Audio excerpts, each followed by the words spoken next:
Bagyong Christine. Magandang araw, Luzon, Visayas at Mindanao. Kaya na rin daw tibigong ang inyong lingkod. Nakalabas na ang Bagyong Christine sa bansa, ngunit nag-iwan man ito ng mahigit 46 na patay.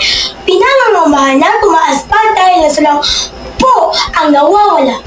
Karamihan sa biktima mula sa Bicol Region, Calabarzon na nalubog sa baha at Isabela kung saan nabilanfol ang bagyo nitong madaling araw ng Huwebes, Oktubre 24. Bagamat nakalabas na ang bagyo sa PAR, ayon sa Pag-asa, mayroon na namang panibagong bagyo ang aasahan ngayong weekend.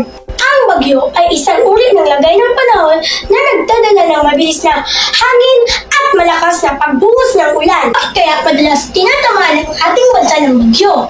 Dahil sa ating lokasyon na nakaharap sa karagatang Pasipiko, niyo ba nasa 20 na bagyo ang asahan na pumapasok sa Philippine Area of Responsibility taga-taon?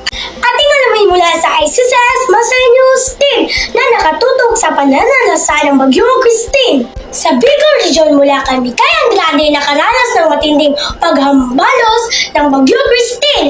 Makikita ang ragsak at lampas tao na tubig.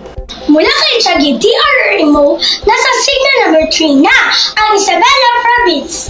Mataas na ang level ng tubig sa mga ilog at nasa 128 na. Ang mga pamilya ang nagsililikas lalo na malapit sa coastal area. Sa Calabarzon mula kay Ray Buhay, umapaw na ang ilog sa Evangelista Beach sa Binyan, Laguna.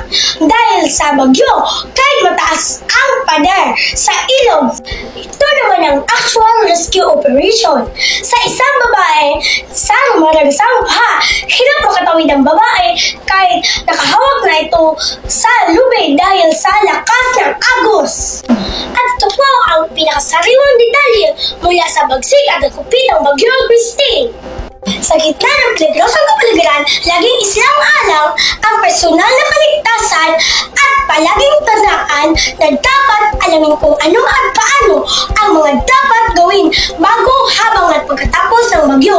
Laging tandaan, ligtas ang may alam.